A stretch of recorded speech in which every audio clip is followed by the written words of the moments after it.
આજે કોડીના તાલુકાના સિંધાદ મુકામે સુનિલભાઈ રાઠોડના ઘરે કોડીના તાલુકાના પૂર્વ ધારાસભ્ય અને સંસદીય સચિવ જેઠાભાઈ સોલંકી અને કોડીના તાલુકા બીજેપીના સિંધાદ ગામના સદસ્ય સુનિલભાઈ રાઠોડ આજે વિધિવત રીતે કોંગ્રેસમાં જોડાણા છે, કોંગ્રેસને સમર્થન આપ્યું છે।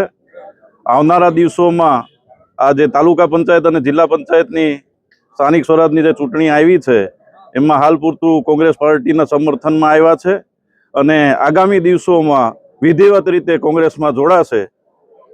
ખાસ કરીને કોડીનારના પૂર્વ ધારાસભ્ય અને ગુજરાત સરકારના સંસદીય મંત્રી તરીકે જેમણે સેવાઓ આપી છે અને જે પાયામાંથી જમીનથી વર્ષોથી પોતાની જાહેર જીવનની કારકિર્દી જિલ્લા પંચાયત અમરેલીમાં કોંગ્રેસના જિલ્લા પંચાયતના સભ્ય તરીકે જાહેર જીવનની શરૂઆત કરી હતી એવા જેઠાભાઈ સોલંકી પણ આજે આ બેઠકની અંદર ઉપસ્થિત હતા અને એમણે પણ આ સ્થાનિક સ્વરાજની ચૂંટણીઓની અંદર સમગ્ર કોડીનાર તાલુકામાં આવતી જિલ્લા પંચાયતની બેઠકો અને તાલુકા પંચાયતની બેઠકોની અંદર કોંગ્રેસના ઉમેદવારોને સમર્થન આપવા માટેની જેઠાભાઈ સોલંકીએ પણ જાહેરાત આજે કરવામાં આવી છે।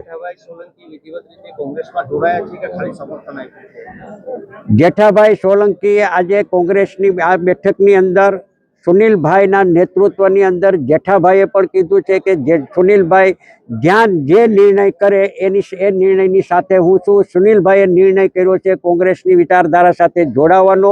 જેઠાભાઈએ એમને સંપૂર્ણપણે સમર્થન આપ્યું છે।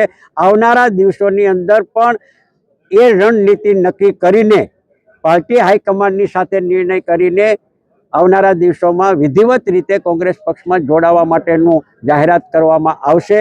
હાલ પૂરતી અત્યારે સ્થાનિક સ્વરાજની ચૂંટણીની અંદર જિલ્લા પંચાયતની 5 બેઠકો અને તાલુકા પંચાયતની બેઠકોમાં કોંગ્રેસ પક્ષના ઉમેદવારોને જીતાડવા માટે જેઠાભાઈ સોલંકીએ સંપૂર્ણપણે સમર્થન આપ્યું છે।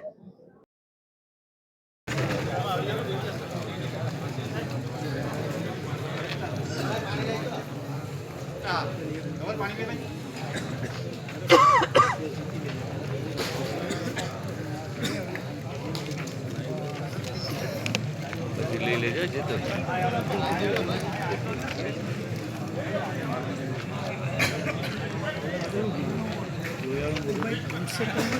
हमारे